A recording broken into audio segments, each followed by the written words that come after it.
There we go. Good, Are we ready? Okay. Wow, well, welcome everyone. How is the first day of Dreamforce?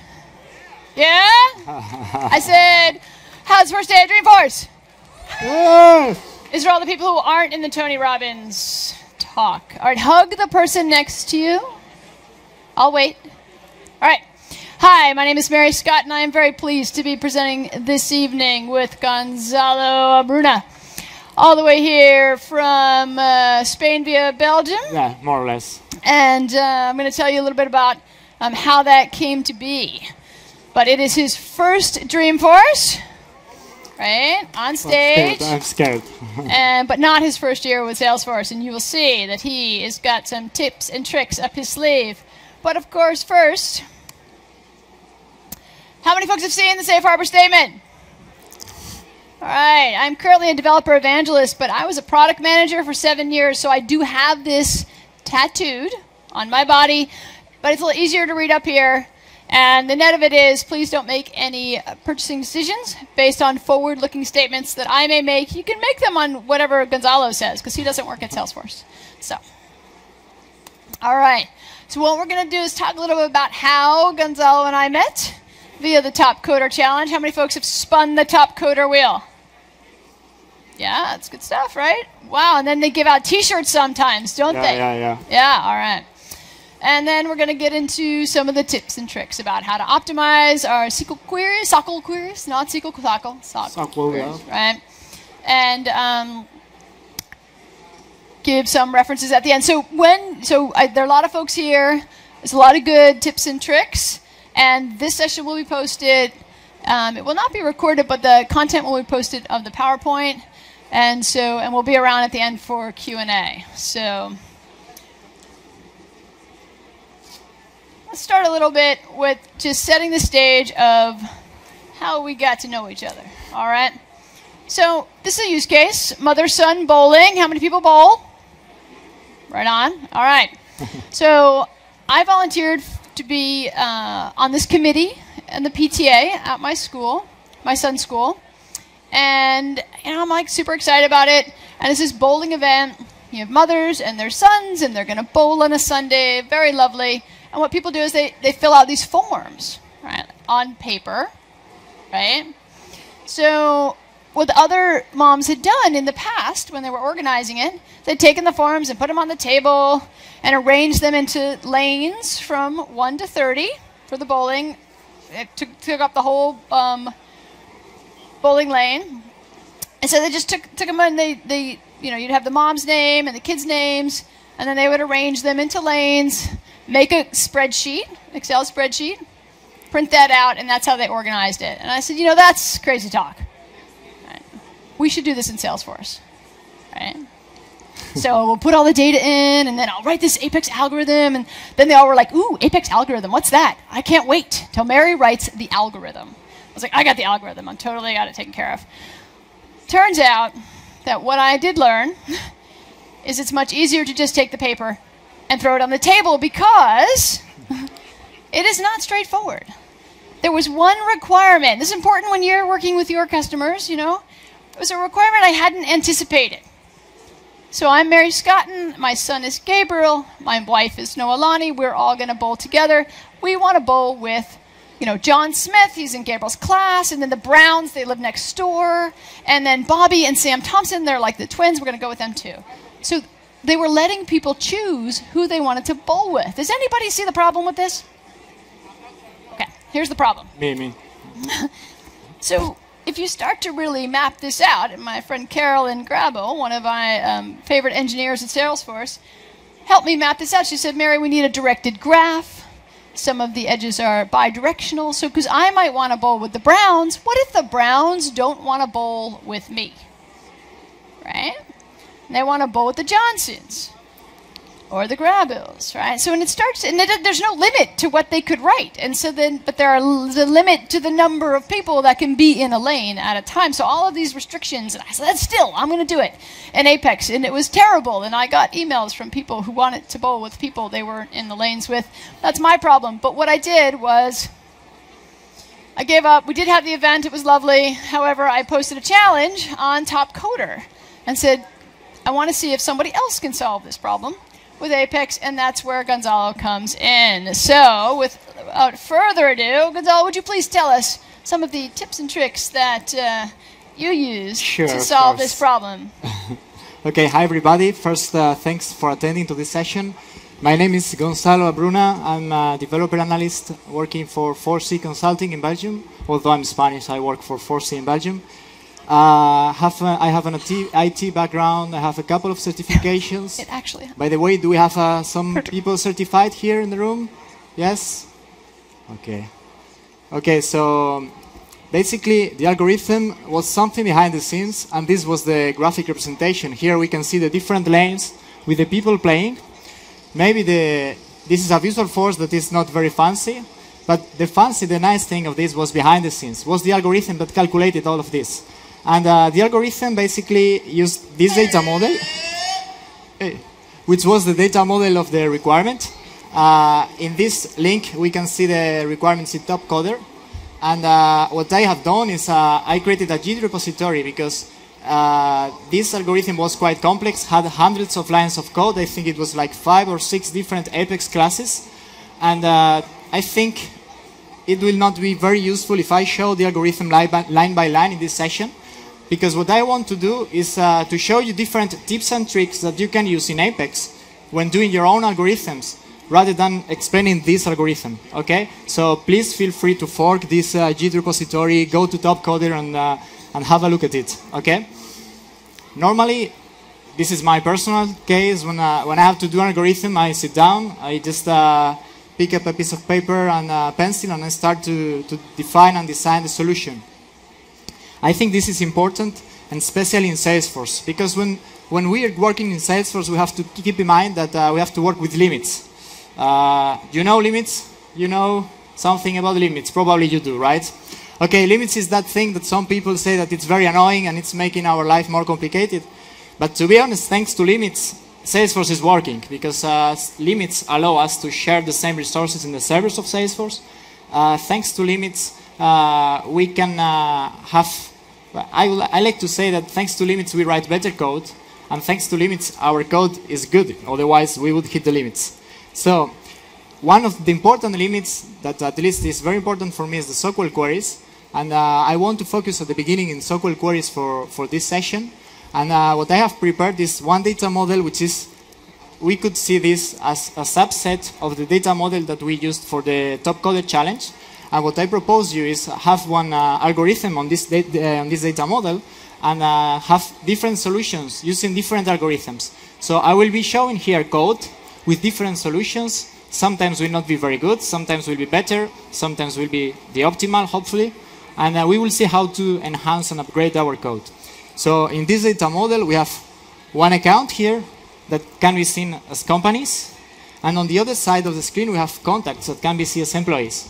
Let's say that because of the data model is like this, we have one join object in between, which is a custom object named has worked for.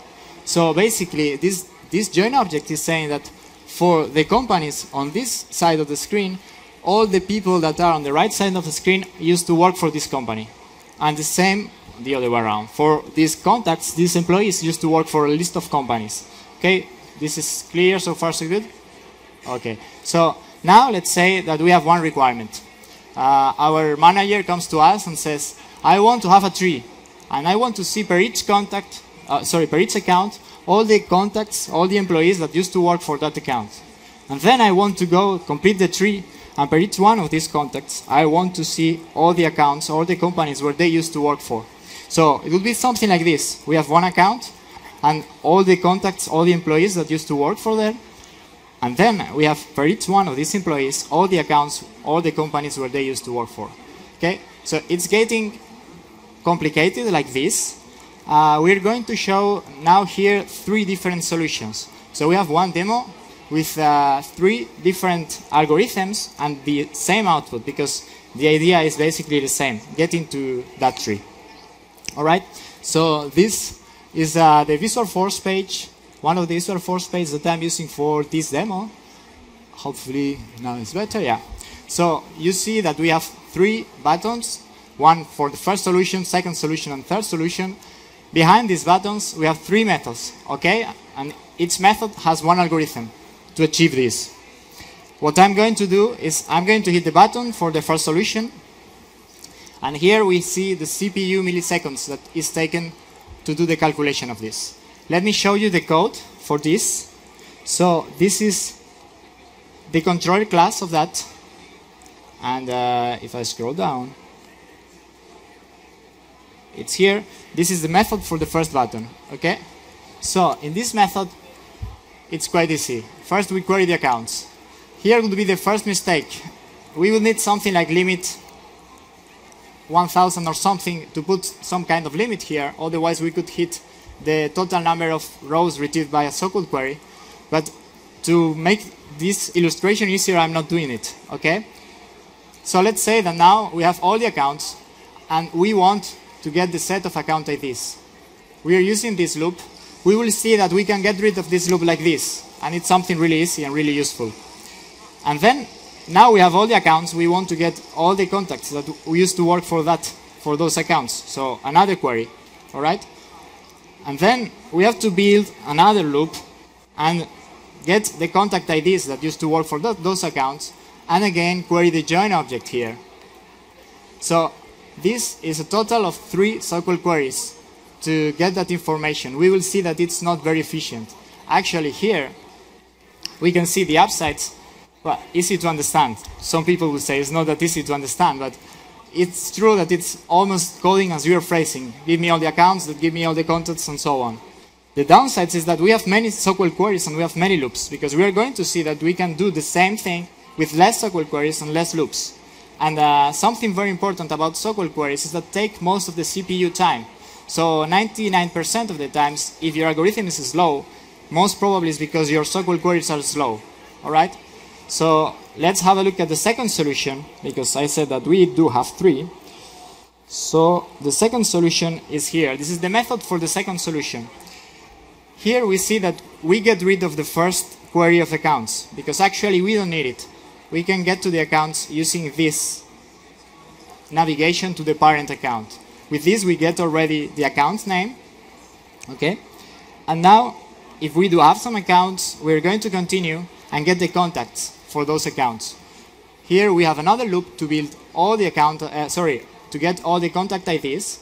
And here, this line of code I especially like, and it has 2 tips and tricks that I'm going to talk about them later. And it's something that I did use for the algorithm of TopCoder. And basically here, if you see the difference between this SOQL query and this one first, is that instead of using a list to store the output, we are using a map of ID as object. This is really useful because with that we can get rid of this kind of loops that we have to build here to get set of contact IDs or set of IDs. And the second interesting thing about this, and we will see that later, is that we have a subquery here, which is a parent-child SOQL query that is giving us information from the join object. So basically what we are doing here is we are starting from the contact object to the join object, and we are getting all the information in one shot. Okay, so now we can go back here. I will hit this button and a number will appear here. What do you think? Is going to be more than 27 or less? Less? We'll see. There is a trick behind it. It's 27. Actually, if I hit again, probably we'll get a different number. 20. It's because this is caching. 21. 22. This is slightly better, but it's not much better because we don't have too many records. I have to say that here we are using a developer org, so the amount of records is not huge. Normally, the efficiency of your algorithm will be very important when you will have a lot of records. Okay. So if we go back to this, we can see that the second solution has less SOQL queries compared to the first one, has less loops because we are doing less loops.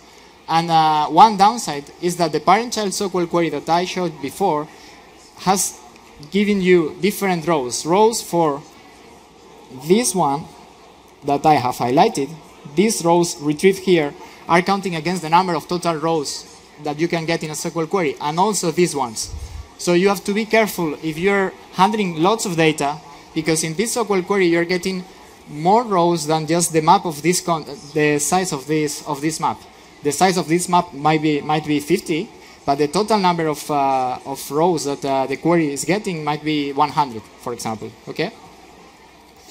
All right, and this is leading us to the third solution. And the third solution is the most obvious, maybe, of all, and it's so beautiful that it has only a couple of lines of code. Basically, what we do here is we query all the information directly from the join object. And this is really powerful because we can get all the information from only one SOQL query. And to me, the conclusion of this is that when we have different, let's say, join objects, we have one join object to link two different objects. Most of the times, the most efficient way is querying from the join object, because from the join object you can navigate to one of the parents and to the other parent. But this has a downside that we will see. So less SOQL queries, less loops again. The downside is that we will need a data structure to represent the information, because in the end of the day we have only one list of the join object. So to represent information, something very useful that we can do is using map of ID list. And for some algorithms I could say that this is the key to success. In the case of TopCoder was the key to success. Without this I couldn't have done it. And with this that I'm going to demo again, we're going, oh sorry, I forgot something. I forgot to hit this button. And now it's less. You see that it's it's faster, 2 times faster than the other ones. And this is very important because it's 2 times faster with, let's say, not too many records.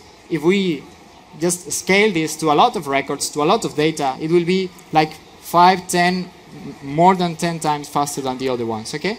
So now what I wanted to show you is this button, show tree. This button is going to represent all the information that was taken in the algorithm that we saw on the third solution, and we'll use this map of ID list that I was saying here in this slide, okay? So this map is not so complicated. In the end of the day, what we are doing here in this method, let me see if I can make this bigger. So what we are doing here, first, this is the very same algorithm as the first one. So here, there's nothing new. But the second part is where we are creating the map of account ID list of sub-accounts, of contact ID list sub-accounts. What we want to do here, for example, in this case, is that set contacts of account ID. The key here will be the account ID, which is this one.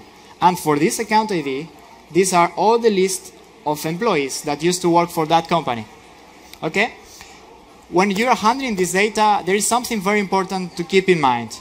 And is that you have to do this kind of new assignment, because when you create a new entry in this map for this account ID, you don't have memory. You have to create the new list of the S object. Otherwise, you will get a null pointer exception. If we have developers here, I'm afraid that maybe you are familiar, right? I see someone saying yes. I see them very often as well. So, and what I'm doing here is, once I create here the new list for this, I'm just getting the list. In this case, I'm getting the list for this account ID, and I'm adding the join object, the value of the join object. Okay, so with this we have all the values that we need to represent, and I'm doing the same here for the contacts. So basically, I'm reusing the loop to do 2 things, and this is something also very good for the efficiency. Okay, because I'm using the loop twice rather than creating 2 loops. So just to show you that this works, I'm going to hit this button, show tree. So everything is calculated behind the scenes. Remember, we are using the third solution of the algorithm because we proved that it's the most efficient one. And now this is the company. And for this company, this guy, Tim, used to work for all of these other companies. John, that used to work for Ramirez Musical Instruments, used to work for all of these companies, and so on. You see that the sidebar is quite small, which means that we have quite a few number of records, okay? So now if we go back to the slides, we can see that thanks to this map of ID list, we can get rid of unnecessary loops. Because if you imagine doing the tree that I did with lists, you would have to iterate one list. And maybe in that loop, you have to iterate again, and then iterate again, and it will be something really, really crazy. I mean, I don't know how would I do it. And with that, you can get also direct access to the records. Because when you know the account ID, you get all the list of elements that you need to represent. And it's, as I said before, it's easier to handle than lists without key. Downsides, be careful with the null pointer exceptions that I said before. But also something important is that you have to keep in mind that maps are not ordered. So maps are not ordered collections. Maps are unordered collections. So the only workaround for this, there is a workaround, is that you can have a list next to a map. So if you build a list with the key set of the map, that list, you can order that and use that list to get the key elements of the map. So it's the only way to order a map. Otherwise, you cannot get it ordered. Now, I'm going to show you 3 other tricks that I used.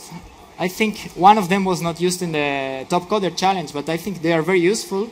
I will start from the beginning, let's say the easiest one to the most complicated one. And there is a demo as well, and I will show you a better way to monitor the efficiency of your algorithms rather than showing the milliseconds of the CPU.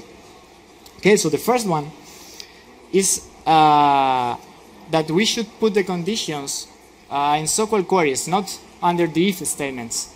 And this is quite clear. For example, here we want to get only the accounts that are prospects, but we can do this query. This will work. We get all the accounts, and we get only the prospects. We do a loop, and we see if account type equals prospect, do something. But this is not the most efficient one. This would be much better. In one single query, we are getting all the prospects. This is quite, I think it's quite straightforward. And I like to highlight this because you win 3 times. First, you have less records, so then your SOQL query will be faster. And then if you have a loop, you don't have to do the if account type equals prospect, so your loop will be faster as well. The second trick is that we can use map of ID as object in SOQL queries. I think at the beginning I told you that we can get rid of building that set of account IDs like this. And it's something very easy actually. We can do it in 2 ways. This is one way. This way is good when we are using, I like to use this if we have legacy code. Because sometimes we have to change code of somebody else, and we don't want to remove these list accounts and convert it into a map from the beginning, because maybe in the code they are using a map, but at some point we would like to have a map. So with that you can use this map ID account, and in the brackets you put the list of accounts, and with that you would have straight away the list, the IDs. And this is my favorite. If you're starting to do it from scratch, you can do it the map of accounts from the SOQL query directly. You do this query, and if you want to get the set of IDs, you just do key set. The key set would be exactly the same as the output of set account IDs. Okay? And now, this is the last trick, is the parent-child SOQL query to avoid loops. I think at the beginning I said that I would go back to this. And this is very powerful for this example, for example. So let's say that our manager comes back to us and says, look, I want to get the 3 newest contacts per each account. In this case, it's contacts, but could be the 3 latest tasks, the 3, the 5, or whatever. So in this case, I'm going to use 2 different algorithms with the same goal. Again, the goal is get the 3 newest contacts per each account. And I have here again a Visual Force page, which is this one, with 2 buttons. In this case, I don't have the milliseconds next to them because, as I told you before, I want to show you a better way to monitor the efficiency of this algorithm, okay? And now, let's go to the first solution, which has a method named method number 1 or something like that. Execute solution 1. Here, I like this one because basically I'm using pretty much all the tips or tricks that we have been talking about so far. First, I'm creating a map of ID list for contacts per account. So the key would be the account. Remember, we want to get the 3 newest contacts per each account. The key of this will be the account, so this is the account ID. Then is the list of contacts, would be the 3 newest contacts. This list should never be bigger than 3.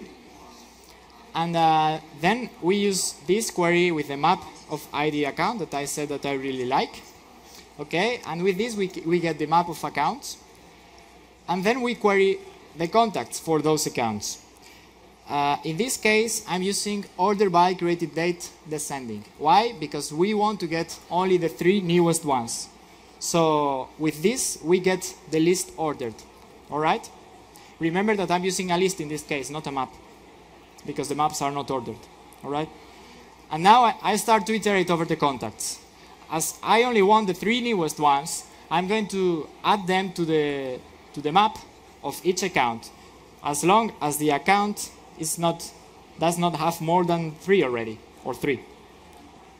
And in this case, I add this. And this one works.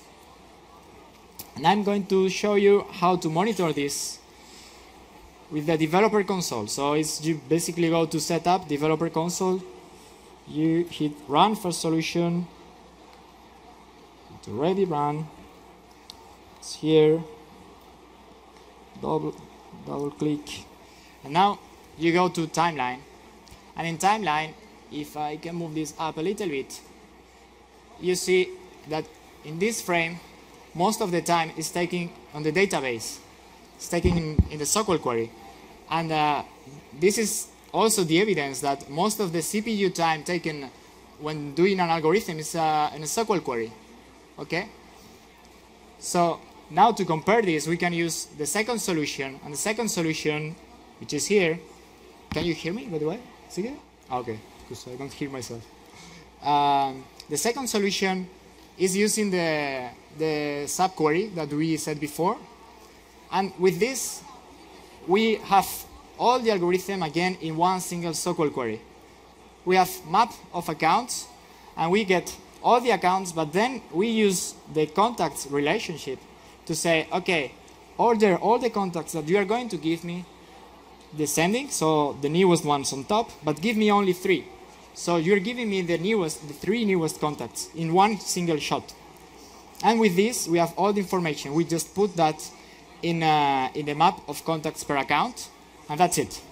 And now, if we run the timeline, again, if we use the same with the other button that I'm going to do it here, run second solution, and we see it, I think I have it here. This is the first one, and we can compare it to the second one, which is more than 4 times faster. So in this case, it's a big difference.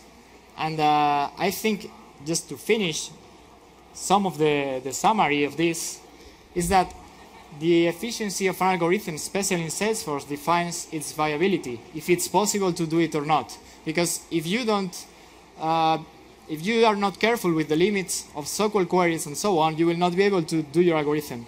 So you have to be careful with limits. And remind that SOQL queries takes most of the CPU time, and many small tricks all together will improve the whole picture. And developer console you can also use, because I think it's a very good tool to check the efficiency of your algorithms. And I have there a Git repository where you can see the slides and the code, also the Visualforce pages that I didn't show the code. And I think that's pretty much everything. These references are from people that I read every day, or almost every day. And thank you very much for attending. And, thanks so much, Gonzalo. How many folks are using the developer console? Yeah? All right. So a good showing, but not everybody. All right. We have 1 minute and 3 seconds, and we have 4 T-shirts. Questions up here to the mic. First 4 questions get a T-shirt. Come to the mic. Come on up. What has to be done in? The last query that is shown, right? Why didn't you have the null as a predicate to the query?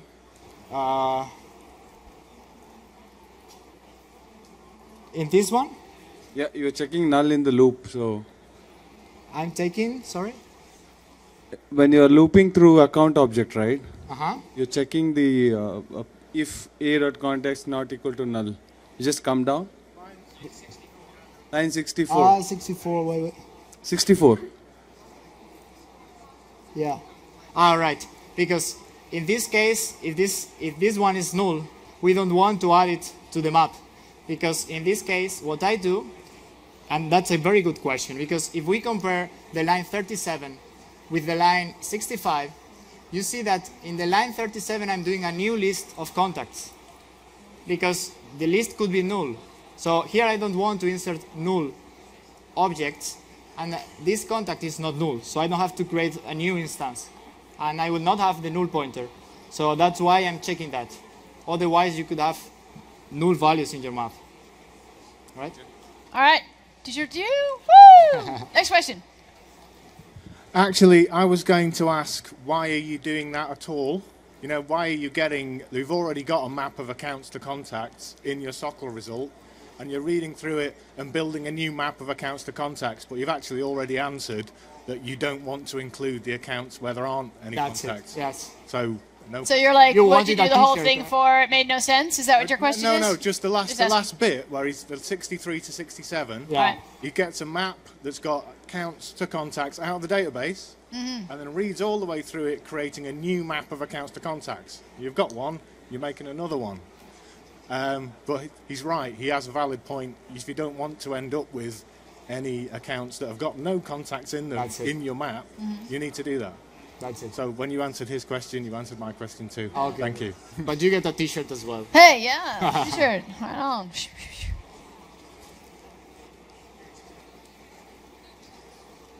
So this works great. The challenges I've had is when you're doing aggregate queries. Do you have any tricks like this for aggregate queries where you're needing to do multiple aggregate queries on the same object because you're aggregating something different? Yeah, aggregate queries is something different than parent-child queries that I've been showing, because in the aggregate you have to get, you have to use actually alias to get the values that you have. That's another topic that I didn't cover here, but it's also something valid, but in 30 minutes we cannot talk about everything. Yeah, and in fact, we actually have to get off the stage. So thank you very much. Thanks, everybody. Thanks, Gonzalo, for coming all the way here all right, and sharing with us. All right.